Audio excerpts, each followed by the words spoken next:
Bismillahirrahmanirrahim. Assalamualaikum warahmatullahi wabarakatuh.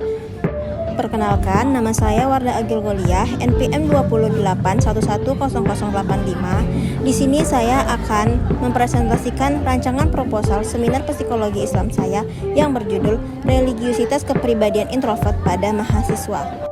Pada bab 1, proposal ini membahas pendahuluan, yang mana isinya yaitu pertama latar belakang, kedua rumusan masalah, ketiga ada tujuan, dan ada juga manfaat penelitian.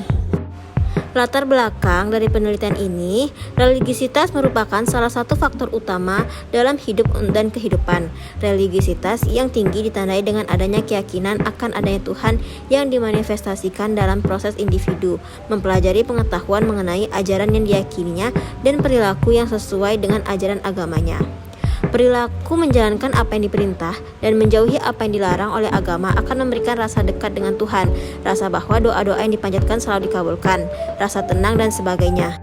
Sehingga perilaku keseharian individu benar-benar mencerminkan ajaran agamanya.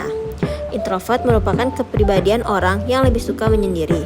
Introvert lebih cenderung bersikap tenang, pendiam, terutama pada saat berada di kerumunan orang banyak. Setelah beraktivitas di luar, orang dengan kepribadian introvert akan kehabisan mood dan energinya. Selanjutnya adalah rumusan masalah.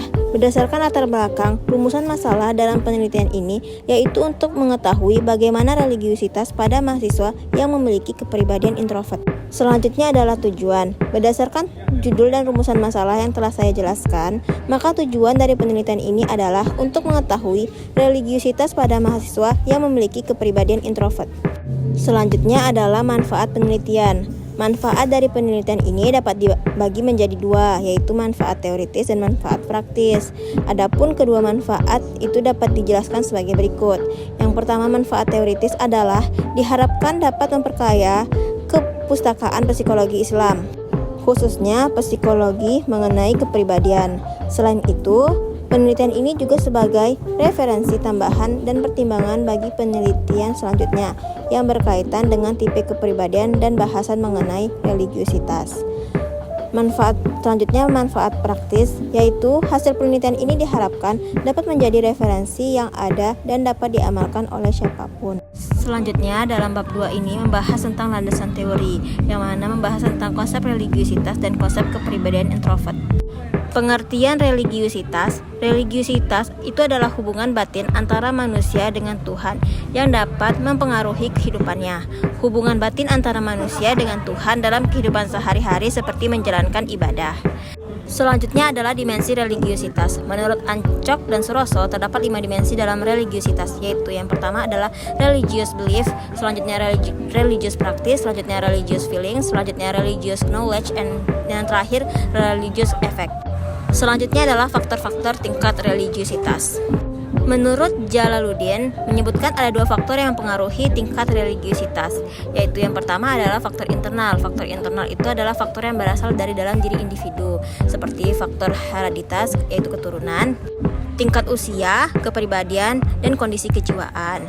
Faktor selanjutnya adalah faktor eksternal. Faktor eksternal itu adalah dilihat dari lingkungan di mana seseorang itu hidup, seperti di lingkungan keluarga, lingkungan institusional, dan lingkungan masyarakatnya.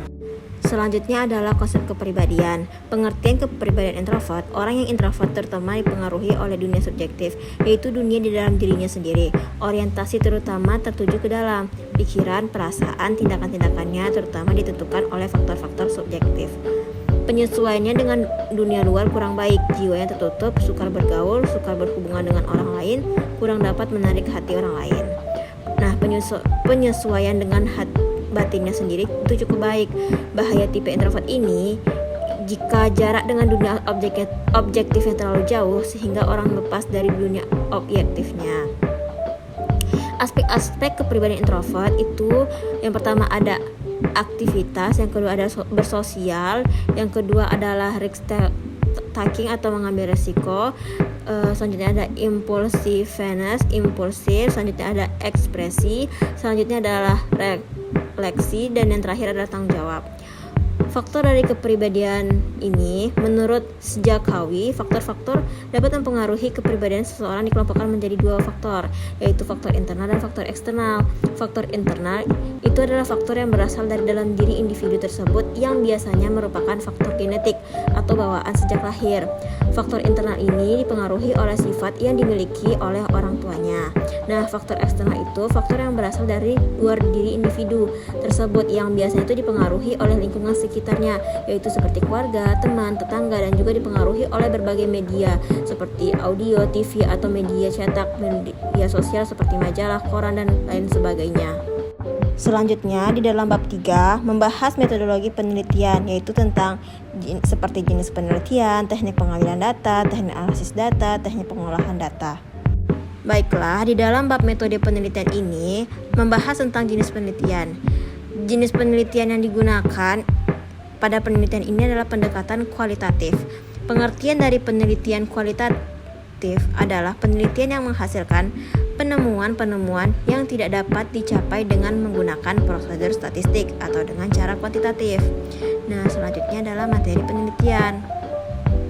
Lokasi dan subjek penelitian ini berlokasi di Fakultas Psikologi Universitas Islam Riau. Subjek penelitian ini dipilih berdasarkan purposive sampling, yaitu subjek penelitian dipilih berdasarkan kriteria tertentu sesuai dengan tujuan penelitian. Kriteria subjek dalam penelitian ini adalah: 1. Subjek adalah mahasiswa introvert. 2. Subjek cukup aktif dalam acara keagamaan. Teknik pengambilan sampel. Teknik pengambilan sampel yang digunakan dalam penelitian ini adalah purposive sampling. Menurut Sugiono, purposive sampling yaitu subjek-subjek yang ditentukan oleh peneliti, merupakan orang-orang yang menurut peneliti memiliki informasi yang dibutuhkan dalam penelitian.